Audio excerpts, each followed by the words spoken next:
unethical. This is unethical. This is unethical. Dirty mouth radio, dirty mouth radio. This is unethical. This is unethical. This is unethical. Dirty mouth radio, dirty mouth, dirty mouth. Dirty Mouth Radio.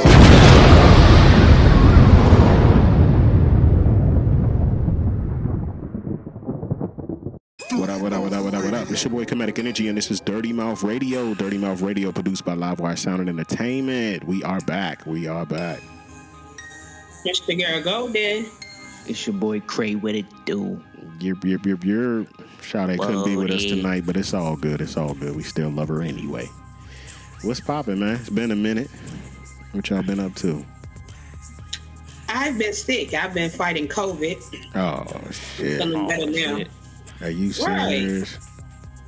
That shit's still out here. You got hit with the bug, man. God damn. I was a victim, too. It is what it is. Damn. I'm thinking like maybe I was a victim when that shit first started rolling out. Because there was a point in time I felt like I was going to die and shit, and I had the flu. So I'm thinking like maybe that shit was COVID now. Probably was. Shit. That shit ain't no joke. They said there was a lot of people that may have had it and didn't know what it was and just thought it was a common flu. Damn. Yeah, that shit crazy. And they people talking about like even back like 2 years ago. What? Yeah, like they think it's been around that long. And, you know, of course, they ain't want to say nothing, you know, to keep from people panicking and shit. So people just thought it was a regular flu. Dang. Yeah, so that shit is wild as fuck, dog. It hit me pretty bad, man. But, you know, you get through that joint, go, and we already know. Yo, so did y'all look at the post that we posted up earlier in the week about the whole Biden shit? When Dr. Umar. Yeah, so pretty much I seen it.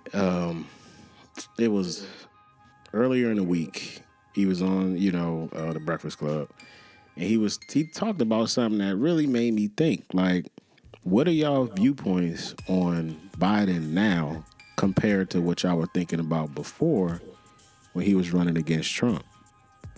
Has your opinions changed on him? Like, how do y'all feel about him now?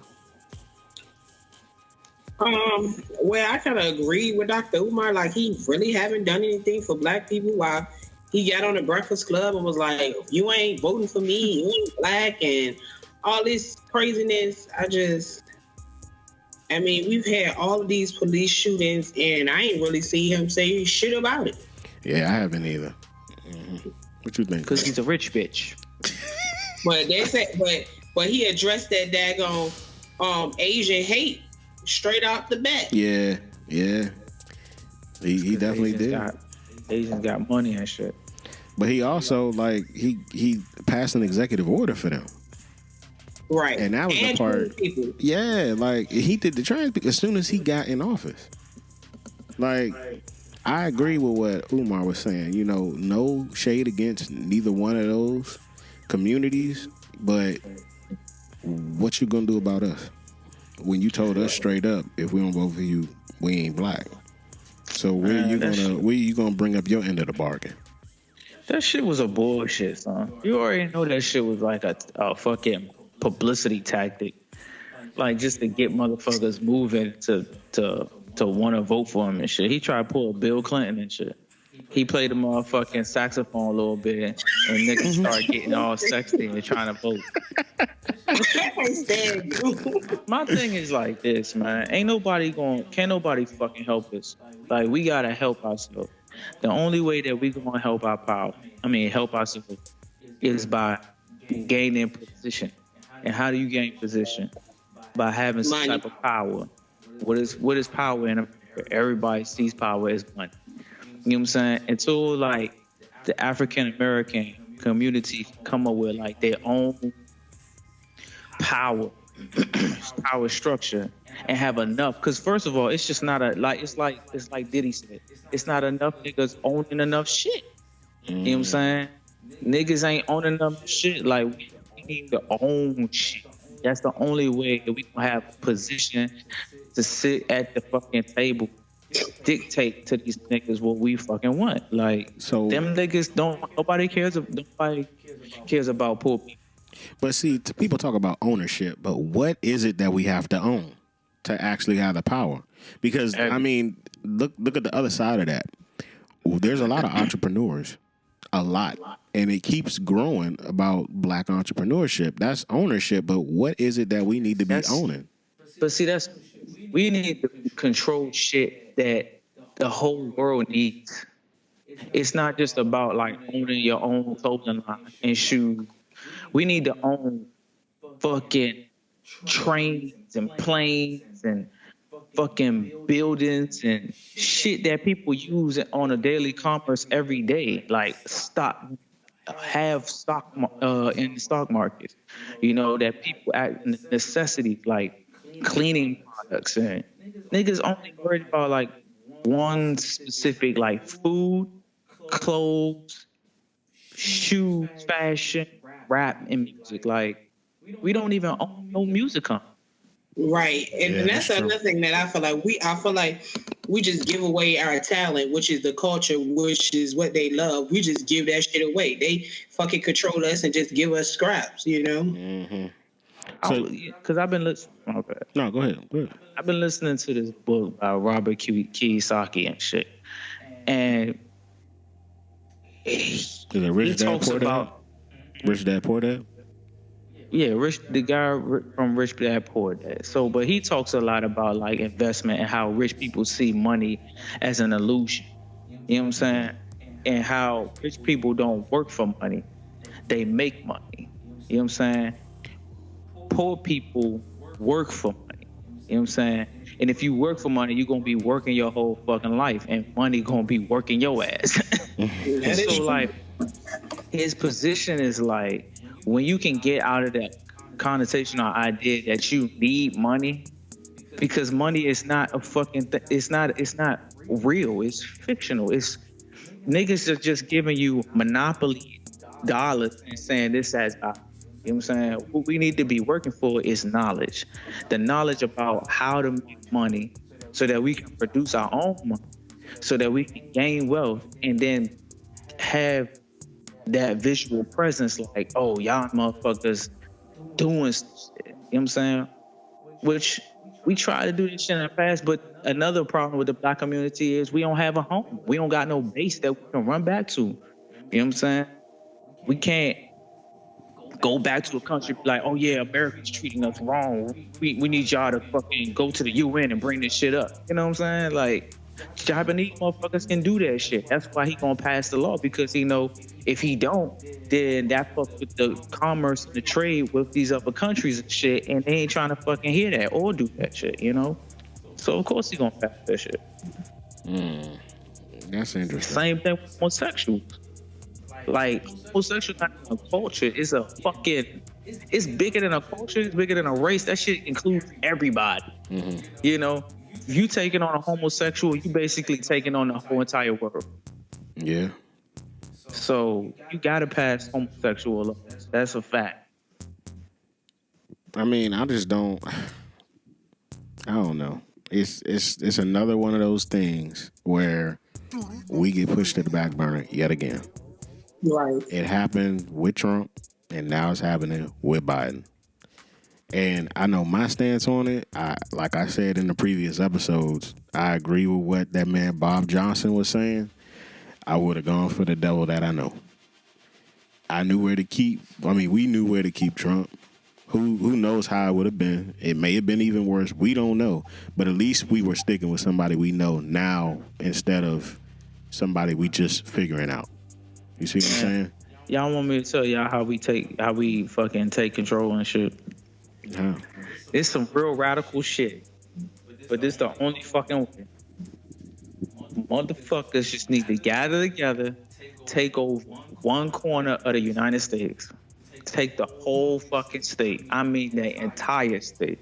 Everybody move there, buy up real estate, buy up the businesses, buy up the property, invest in the metro system, invest in all the auto businesses, invest in airports, take all that shit in that one state.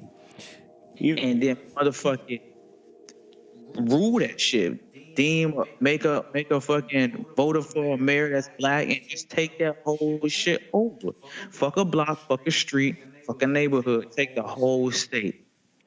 You can't go through the state unless you pay this kind, you do this and you do that, and then you just start spreading the fuck out. Take over the police system, all of that shit. I mean, I feel you. But, I mean, I thought about something else. You know, you were talking about stocks. Why don't we have our own black crypto?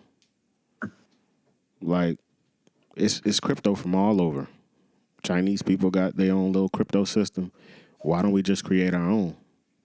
Because we need remember, but think about what you said in previous episodes. You said we need to have our own currency, right? Wouldn't that be our own currency? Like people need to understand, like, people talk about how much Dogecoin is like a joke, right? But people use Dogecoin. People use it to tip people on YouTube. Like, yeah, you got a good channel. I'm going to throw you a Dogecoin. That's still currency. But who's going to use the African American coin? Why don't we circulate that amongst our own businesses? I mean, that's cool. But we still got to buy shit outside of our community and outside of our businesses and but shit. see, that's something that takes time, though. Once they see that currency being generated, over time, it'll make a difference. That's like bringing back your own Black Wall Street again. You see what I'm saying? That's taking it one step further from Black Wall Street. Now we ain't even relying on a dollar to keep the business. Like it I don't know. So I think that's a real radical plan that'll make a big difference. But it takes time to do so. So the hardest thing to get everybody on board. The second hardest thing will be sticking with the plan long term. I think the hardest thing would be protecting whatever the idea. That's a whole other issue. Yeah, that's true. Because I give you even if you could get everybody on board, you already know they hate. It's hate. It's just not. It's not even like. It's not even a reason. These motherfuckers don't even have a reason to not like us. It's just self-hate that they project on people they don't understand. So when they see us gradually doing some shit for ourselves, that is just like it's a target. Like, oh, we just gonna go kick they fucking blocks over because they docile, because we can do. And the whole world gonna have our back because we got money and we got power and nobody can stop us. I don't know, man. Like, you know, while you were saying that, I was thinking about Ghana. Like, Ghana.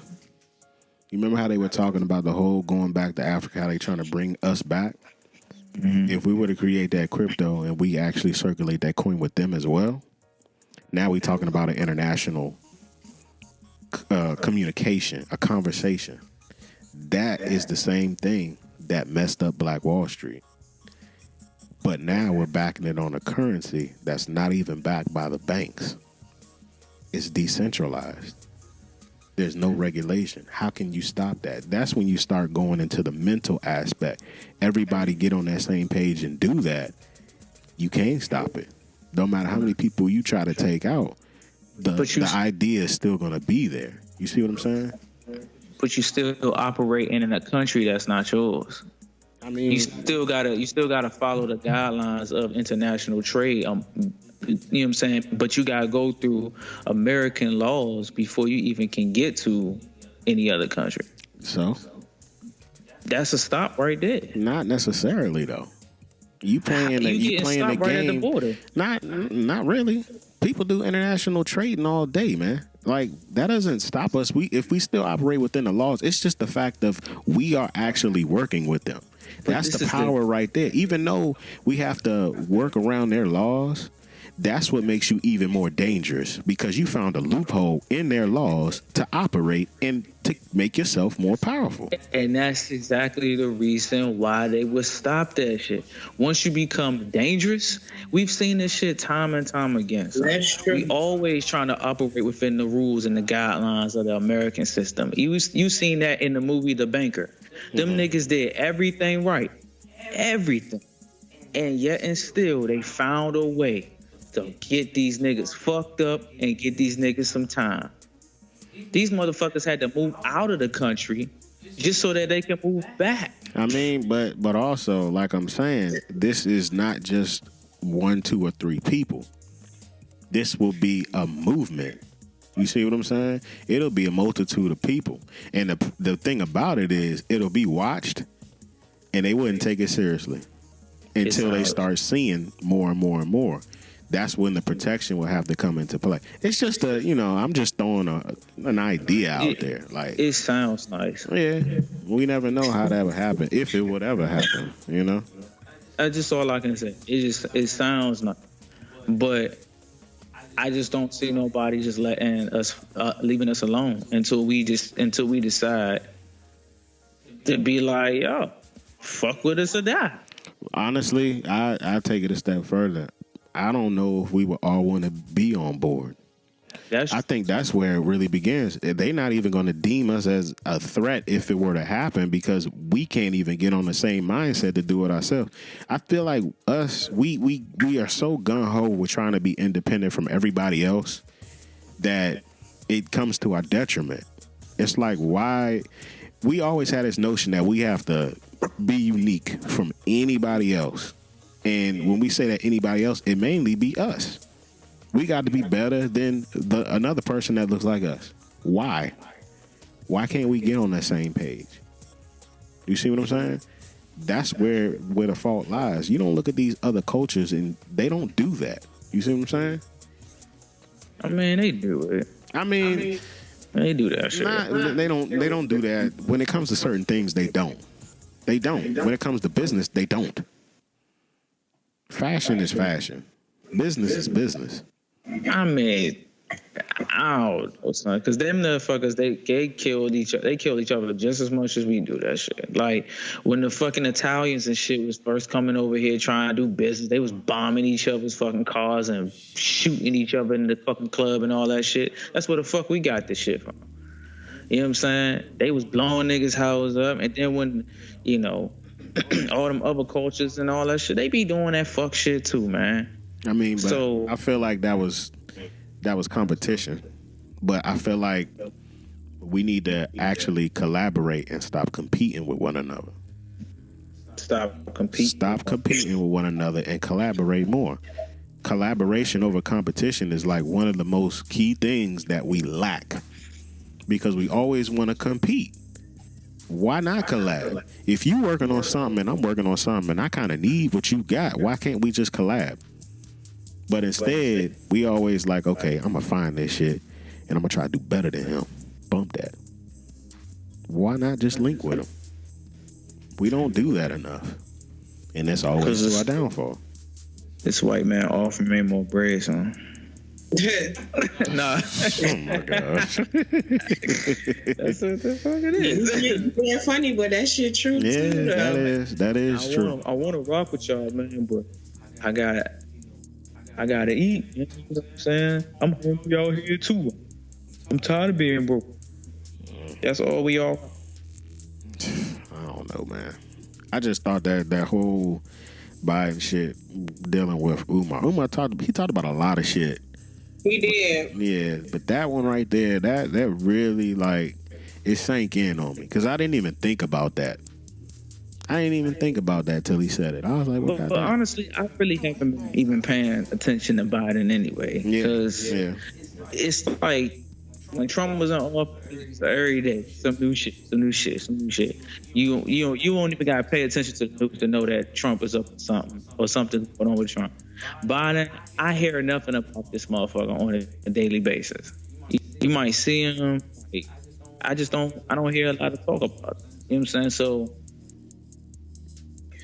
I guess. And in a way, I think it's a nice break from somebody just tweeting dumb shit all the fucking time too, though. That's some true shit. Yeah, but America never. It just.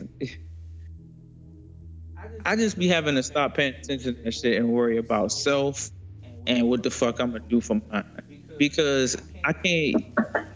We trying to change the world. We trying to help motherfuckers that don't want to be helped. Like, people always go for what they want rather than what they need.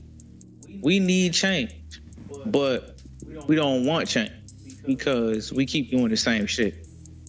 You know, they have a George Floyd case, and then the next day, somebody else gets shot in their fucking brain. You know, and then we going right back and saying, "Whoa, Black Lives Matter." It's like, Black Lives Matter, shoot back.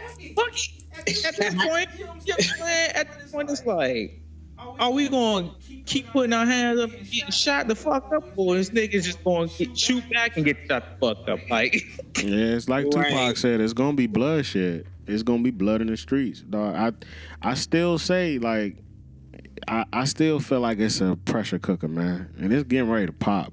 It's because I don't want to see anybody die. Yeah. But I don't want to see innocent people. Anytime I see innocent people get murdered, whether it's in a movie, cartoon, that shit makes you feel hurt. Like, these people are naked. You got full suit of armor, and you still kill a nigga. Right. Yeah. Like, yeah. It should be reversed. We should have an armor, and y'all motherfuckers should just have guns. Mm-hmm. You know, maybe you think twice about shooting a motherfucker, because when you shoot a nigga in the chest, he got a vest on, still coming at you, or whatever. I don't know. Yeah, maybe he still die. Who knows? But it's sad because every time I see a black kid or black man, my dying or stand on the ground in America, I think about terrorism in Iraq. I think about how those people are out there with their daughters and shit, their daughters' face having fallen from bombs and shit. And they watching their children die on a daily basis, or they're watching their husbands get executed. That's what shit reminds me of. That's a trauma. It's a trauma. You know what I'm saying? Like, they're soldiers and they're terrorists or whatever they call it. Literally come to their town, go crazy, pull them out in the streets and execute them in front of everybody. They do, you know, all the dogs out. And every time I see somebody pulled over, I'm like, shit, I hope don't nobody die. And that's the trauma that's associated with it. That's the problem, yo. That is the biggest problem. That's gonna be the next big issue. Like we said in the last episode, becoming numb to the pain. It's becoming a PTSD to see that shit. Let alone for somebody to go through it and their family having to grieve. Now we are watching this shit on TV. This shit is PTSD. This is trauma, yo. This is what that shit is. It's ingrained in our heads. We've seen so many videos now of a person dying. So many. Like, and it keeps on fucking happening, man. It keeps on circulating. Yeah. They got the shit on YouTube, no censor. Yeah. It's a mental health issue now. And it's crazy now because the same thing that's hurting us is helping other people. It's helping motherfucking get money. Like, it's helping the ratings go up for these news channels and YouTube and shit. And then all these people who talking about, like, Black Lives Matter and want to help change, it helps them. And then it helps party members who are trying to get votes and shit. They can use that as leverage to get black votes and shit, while we still in the street screaming out murder. You know what I'm saying? Yeah. And it's like, these communities just need to fucking just be like, look, it's a wrap, it's bullshit. Everybody on this motherfucking street going strap up. If a cop comes through this motherfucker, we gonna let them know these the fucking rules of our neighborhood. If we see some fool ass shit, it's a wrap. You can bring the whole police force. Them motherfuckers can get it too. and it sucks. But until a motherfucker stand their ground, like the law saying and shit, like the police need to be police. Like them motherfuckers need to be followed. Like, okay, officer, I don't know what's going on with your tags. She's just not in me. You know, them motherfuckers need to feel the same goddamn fear and terror that we feel. So what you saying is what he held at that conference. So you heard about that bill he passed, or I don't know if he passed it by now or if he's still trying to get it to pass. But the whole George Floyd bill. In that bill was like 6 different things. It was 6 sections. It dealt with ending qualified immunity for these cops, so they take accountability for their actions. You had banning no-knock warrants, banning chokeholds, which chokeholds are not even a part of anybody's training. You know, you got the ability for them to have like a main database now. So they can't sit up here and do some bullshit at one jurisdiction and try to skate over to another jurisdiction to become a cop again. Mm-hmm. So right. like that right there, I guess he's trying to pass now and address. I'm for that. Of course, anybody would be for that. That's probably one of the best things I've seen him do. But why? My thing is, why do we have to wait this long for that to be done? Why That's did it have to because take? we gotta wait for Congress to all get on the same page with the shit, and you know. But what I'm saying, this shit for us, but just like we were saying earlier. The problem though is people were getting killed under Trump too. I mean, Congress has to pass it, but it wasn't even brought up until now. This wasn't created until now. But this is what I'm saying, because they don't care about poor people. Killing one of us does nothing to the working economy. If you kill one black person, there's still 10, 12, 13, 14, 20 motherfuckers who willing to work and make some motherfucking money for this country that's going to fucking rise up. If you black, you just part of a small percentage of the universe. You know what I'm saying? Yeah. We're like a corner of ants locked into a cage full of security. And this is another thing that Robert Kiyosaki said and shit. The poor always want to feel secure. They want security, but they scream for freedom. Hold up. Before you do that, say that one more time, because you're breaking up and it sounds like a key sentence. The poor always work for security. They always want to find security in anything they do. Security in your job, security in your wife, security in your household, anything. They always work for security, but they scream for freedom. Rich people live free and make security. The thing about security and working for security and then screaming for freedom is secure people will never be free. All the people, the most secure people in the world are all in prison. That's why they call it maximum security. That's what Robert Kiyosaki was saying. Mm-hmm. We always try to find some type of security, like to be free. You got to break away from the mindset of having to work for someone else to protect you or for something else to protect you. Protect yourself. You know what I'm saying? Yeah. He said that shit in his books. I was like, damn, the most security people in the world are in. They got nothing but security. Wow.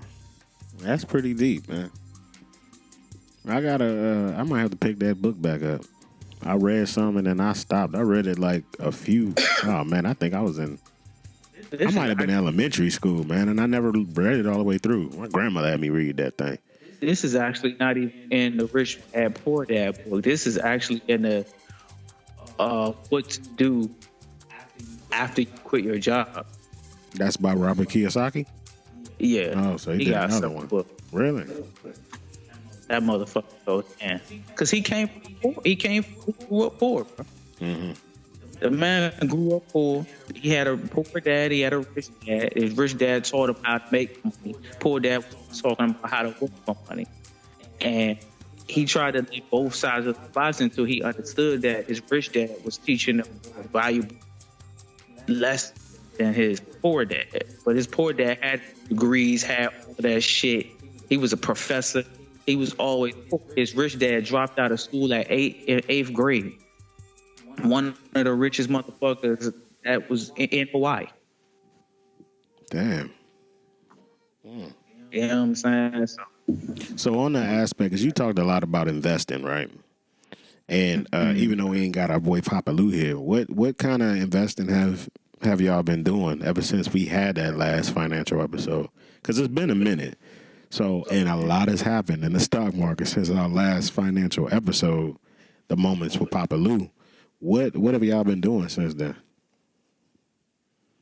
Well, for me, I just put a little bit in to see what would happen.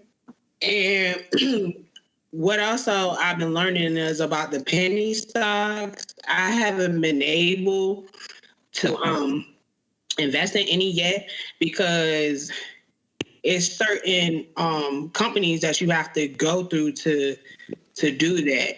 So like at first I was with Robinhood, but once they messed us over with the GameStop, I switched over to Fidelity. And it's certain companies that will let you do the penny stocks, and I have to figure out that, and then I go from there.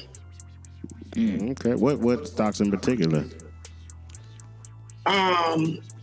I'm really interested in like the solar stocks because I was told that that's basically the kind of stuff that Biden will push for. Yeah. So as a solar energy. That's smart. What about you, Chris? Me, man, I've been investing in learning about money. Period. Learning about money. Learning how to make money, learning about assets versus liabilities, true assets, and learning how the rich pick their stocks and what kind of methodologies and what kind of formulas they pick and choose from, like people like Warren Buffett and Bill Gates and all these other motherfuckers who got all this bread and shit. You know what I'm saying? Mm-hmm.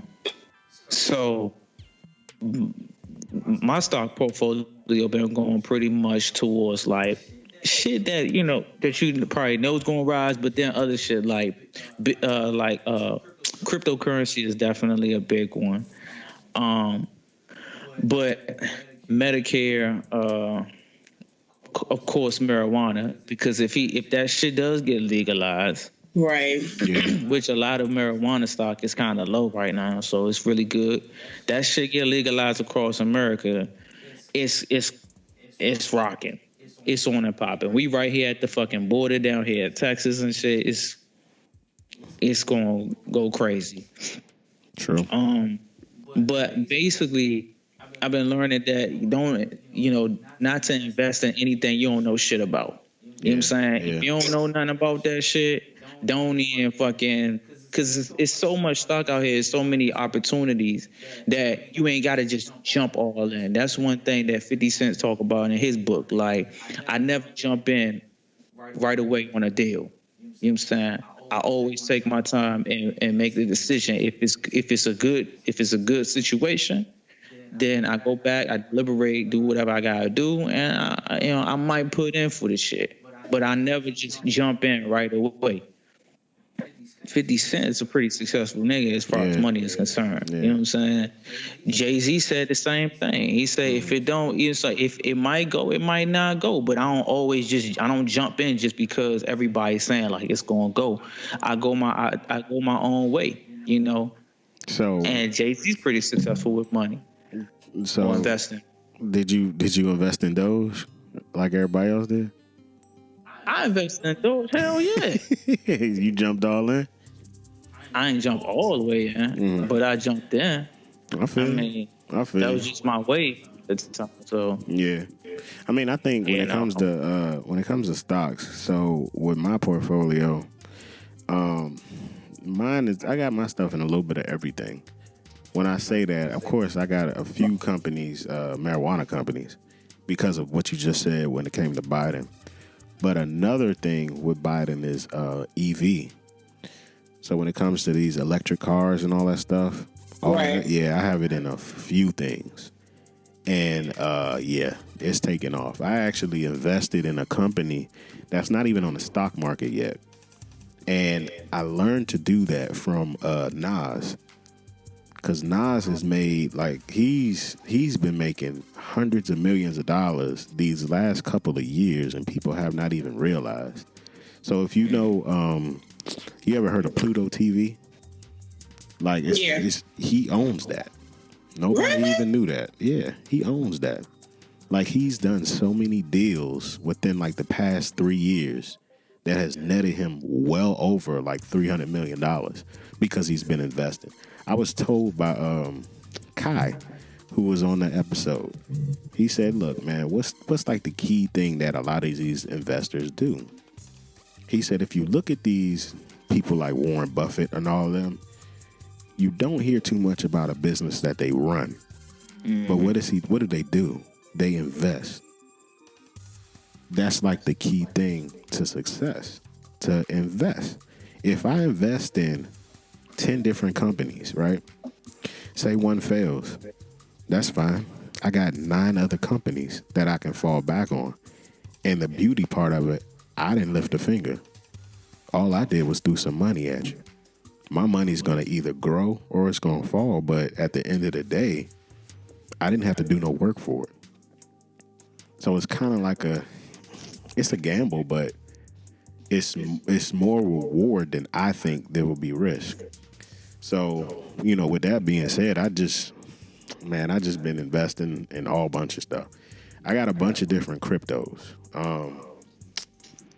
I invested crypto-wise. I did do Doge. I'm in there. Well, the beauty with Doge was when it recently went up to that $40 mark, I ended up pulling out some of my money because I gained such a good amount, and I was actually able to buy a Tesla stock. That was like my biggest accomplishment. And I was able to do it with my asset. You see what I'm saying?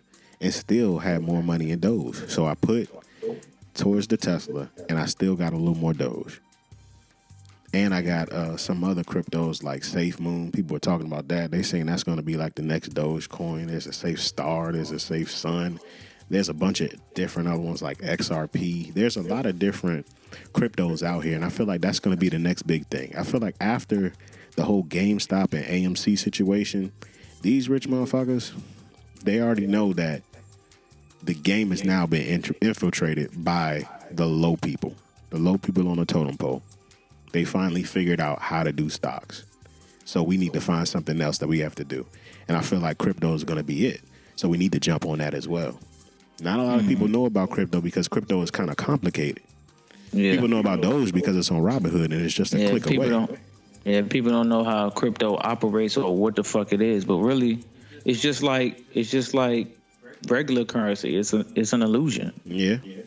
It's an idea that there's actually worth in this thing. Yeah.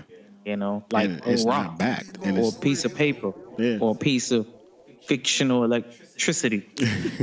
Yeah. So that's real, man. Right.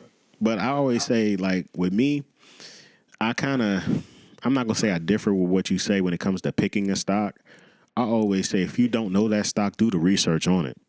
Get to know it, If it's something that interests you, like even if the stock symbol interests you in some way, look that shit up. All it is a Google search. And then I say, I learned, shout out to the dude, Wall Street Trapper. That's where I learned my shit. I pretty much bought his course. His course was $100. And he shows you how he picks his stock, and he breaks it down financially. He talks about the market cap. He talks about how a large market cap can garner more than a small market cap. even though the small cap can still go off, it's just more risk with it. He breaks down the stock from a 5-year period. He really shows you what you need to look at with that stock past just the research of what the company is. So I always recommend him for anything, like when it comes to the stocks. And he's getting into crypto now, and he's actually showing that in his courses. So shout out to that man, because I created a whole binder. I write down all my stocks, and I write down everything about them. And I lay out my whole 3-year projection plan of what I think about the stock before I sell it. I done been doing that since last year, man. It's been working well for me. So all I can do is pass the information on to y'all. It is what it is, man. I mean, I'm happy to see that we are doing something out here, you know. It sucks, but with everybody getting shot and all that other stuff, man. But we got to find a way to cement our power. You see what I'm saying? Have power and actually establish ourselves through ownership, through investments, things of that nature. How y'all feel? I think we just need to beat more ass. Y'all know I'm always say some wild shit. Fuck it. Shit. Yeah, they beat our ass. Fuck them. Oh my gosh. I mean, I feel you on that, what man. You was about to say, Golden? I was just saying that I just feel like I just need to educate myself more and really just dive into it with the education part. Another thing too, is education, man. I think it's more beneficial to human beings when they are able to teach themselves. It's good to have mentors and teachers and shit. But the shit that we doing right now as a community and shit, as our culture, striving to go to college and all of that shit, and college being your greatest tactical move towards success. At this point in time, the game is showing us that education is really not doing shit. You know what I'm saying? Because it's motherfuckers who going to school don't know what the fuck they going to school for. Wasting 4 or 5 years, getting out of school, finding out that the world don't give a fuck about your college, where you went to school, how much you did in school. So then you work in this job for another 5 or 6 years, wasting time. Then you decide, I'm going to go back to school to go get more knowledge about some shit than I'm probably not going to even fucking do. Then that's another 2 years. Now you got $100, $200, $56,000 worth of debt that you got to work every fucking day at a job that doesn't utilize any of your fucking abilities that you use in school. Because when you go to school, you learn about a multitude of things. You don't just learn about one fucking thing. You know what I'm saying? And you get to a point where now, you feel like, God damn, did I waste my fucking time? You're 30-something, 40-something years old, and it's like, well, what the fuck did I do? You know? What do I have to show? Shit. So all 3 of us over here have either been to college or have degrees. How do you feel about where you stand with your education now? I felt like what Cray said, shit. I feel like I wasted my damn time, shit. Really? And now I've been fucking debt, and I'm trying to make moves, and that damn student loan shit is holding me back. I feel like with the student loan, that shit does fucking suck. But I can't say totally that education is pointless. I can't say that, because with me being at the illustrious Johnson C. Smith University, I learned a lot though. I learned a lot more than just inside the class, but I learned about myself, and I was able to network with people outside of class. So I think honestly, the education in there was good, but I valued the people that I met outside and the growth internally I did within the confines of that institution. That's just kind of how I feel. Like, if I would had to go back, I would probably do it the same way, all the way over again. Because I don't know who knows I where. know I wouldn't. No, I mean, I know I wouldn't. Hell no, I probably wouldn't go to In college. that aspect, I think it just depends on the person and the location. that's what I'm saying. I can only speak for me. Our school was a little more unorthodox than a lot of other schools, but everybody have the experience that we had. Yeah, that's true. And most colleges, niggas don't have that experience, because I've talked to dozens of people who've gone to many different types of HBCUs and whatever you want to call predominantly white schools. Yeah. and they all say pretty much the same shit. Like, college is fun as fuck, but I don't utilize any of the things that, you know what I'm saying? Like, okay, I would say this to people who are about to go to college or who are in college right now. Don't be in that fucking not learning shit. If you're going to be in college, learn as much as you can about a multitude of shit. Don't just study one fucking subject. Don't never just study one subject. Don't specialize shit. Learn as much as you can about a variety of things. Get versatile, because when you come into the world, you're going to need that versatility. That versatility is going to help you communicate with different people, and it's going to take you a lot further than just specialize in one fucking thing. Because you could specialize in one thing, but if nobody's allowing you to get into that field because you don't have the experience, what else can you fucking do? You know, And I also agree with Comedic. You need to network, and that wasn't really. It was talked about in school, but they really didn't show us how to, do it and set up opportunity. They didn't really set up opportunities for us to network with people in the community and stuff like that. You know, there's a book that was out that I was reading a little while back, and it was called Strengths Finders 2.0, right? And they talked about that. I think that when it comes to education, I kind of think that we're miseducated more than anything. That's the problem. Like you said, Cray, learn everything. Be versatile. That is true. And I feel like we aren't taught those core basic things that we need, like taxes. We don't know nothing about that. And I also feel like that's something that you shouldn't have to go to college to learn.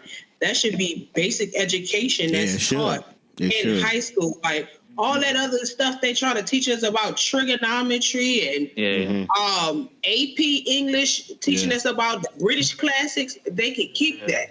But see, the key thing about that book, right?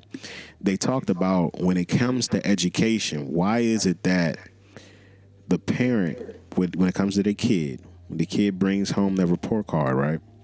And they were struggling in this one particular class throughout the whole year, but they was finally able to get it from that C to that A, and they congratulate that kid, right?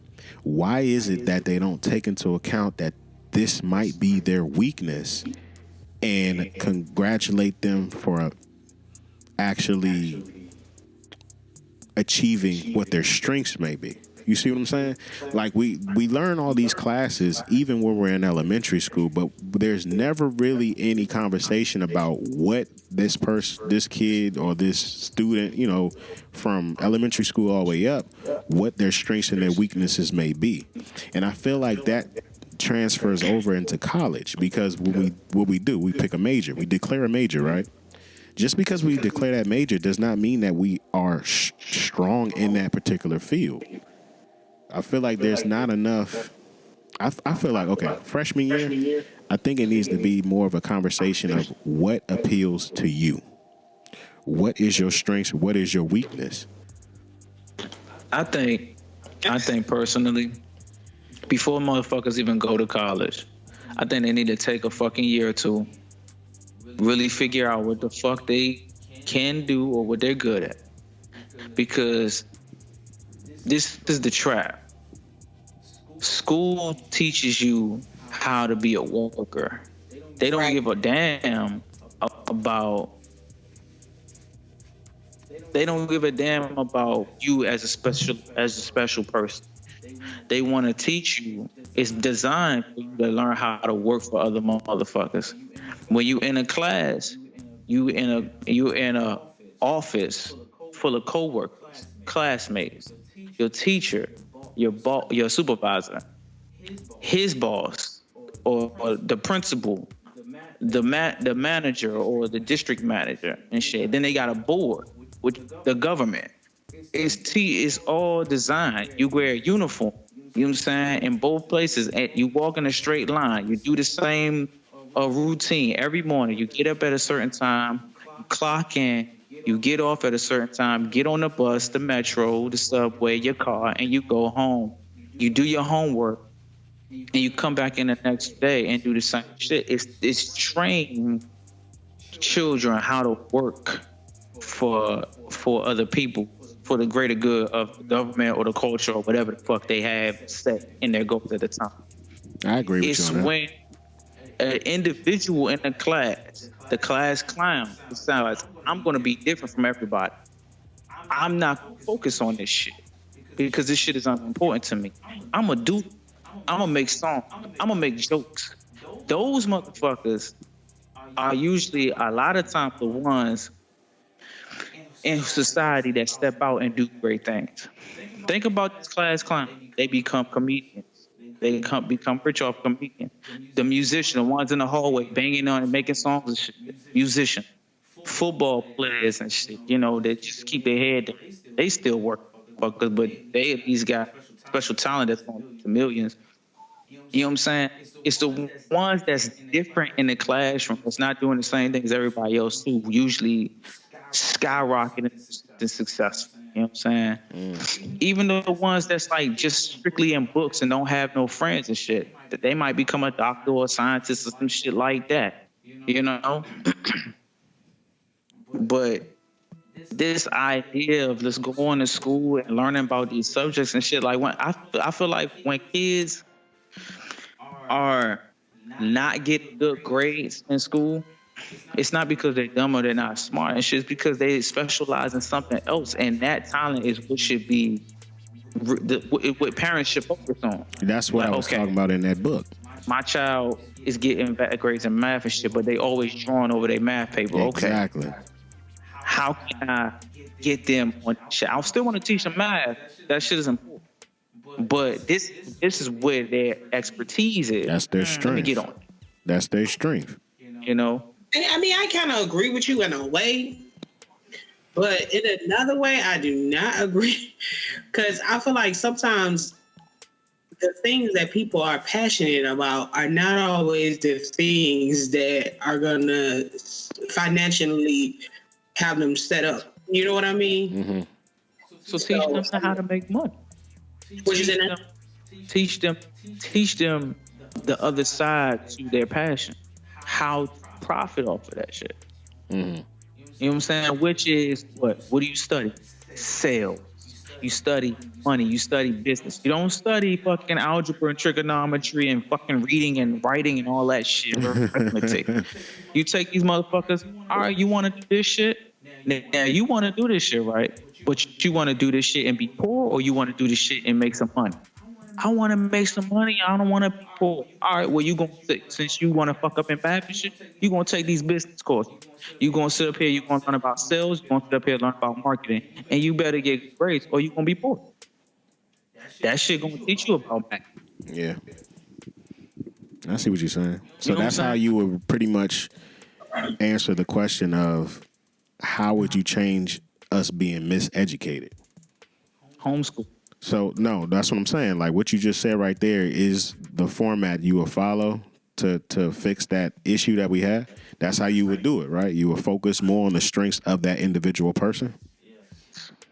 I would educate myself as a parent. I would find ways to educate myself in what it is that they can and how I can train them to be better, or find people who are better than me at it and have them train how to be better at it. Because it's going to come better from somebody other than your parent. You won't never, anything your parents say is wrong. You know what I'm saying? Until you hear from somebody who actually doing the shit or know what the fuck they doing, then you know what I'm saying? Yeah, that is kind of hard. I mean, and some of these parents gonna need training because some of them are not gonna have the commitment and they don't care. They don't have enough about the child's normal education than to try to figure out, okay, how can I help my child succeed in school? You know what I'm saying? You know, I guess it's like 50-50. I feel like half the parents do care about that stuff, and the other half of the parents probably don't. So you say they don't care about the creativity? Is that what you're saying? And some of the parents, they need to be taught over again too. Some of them just graduated school because they was pushed through. They don't even know how, the child got to teach them how to read and write. Yeah. Well, I mean, shit. It's a tough game. Yeah. But somebody got to be around willing to help. You know what I'm saying? Yeah, that's true. Somebody got to come along. That's. I guess it's gonna have to be programs for the parents too. You know what I mean? Yeah, that's real talk. The niggas listening to this podcast, anybody, you know, got to step up to the plate. Yeah, that's because the parent. You're right. The parents don't be known. Yeah. Because a lot of times the parents are workers. They don't know what to fucking do. You know, it's funny that the first thing I thought about was what No Knowledge was telling me. I had a conversation with him, and he was like, man, look at these dudes in Japan. They was like, before the kid even goes to like formal education, they learn about basic things about themselves. They really monitor their creativity, and they work on, you know, different habits like chivalry and things like that before they even crack open the book. So pretty much what they're doing is focusing on what their strengths and weaknesses may be, and also pairing them for the things that you won't learn in school to have you survive out here in life. I just think that's like the most fascinating thing that comes to, like, I guess you can still call that structured education. You see what I'm saying? That speaks volumes, because that transfers over and over and over until they become those adults.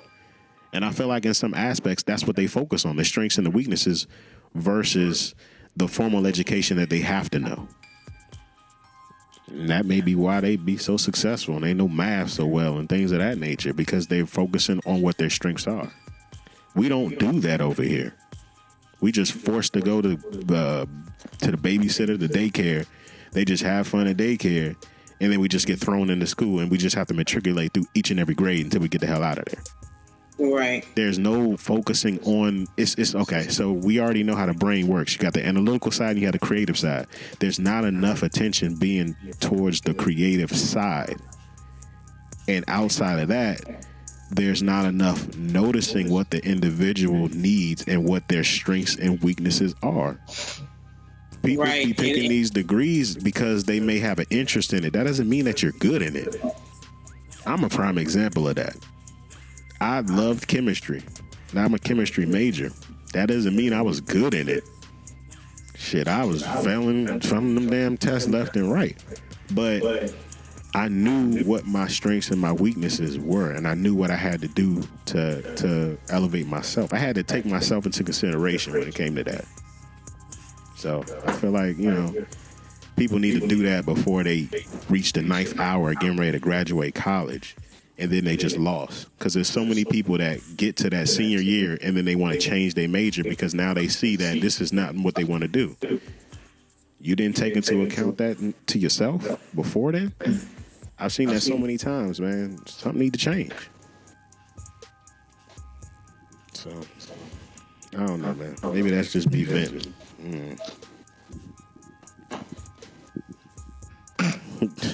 I sound like y'all lost out here, man. What's up?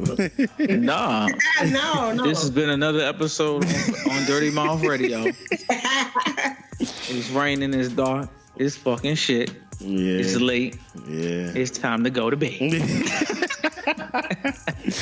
Hey, well, screw it. Hey, it is what it is. With that being said, this is your boy Comedic Energy. It's your girl Golden. Your boy Cray. We out. Peace out, people. Be safe.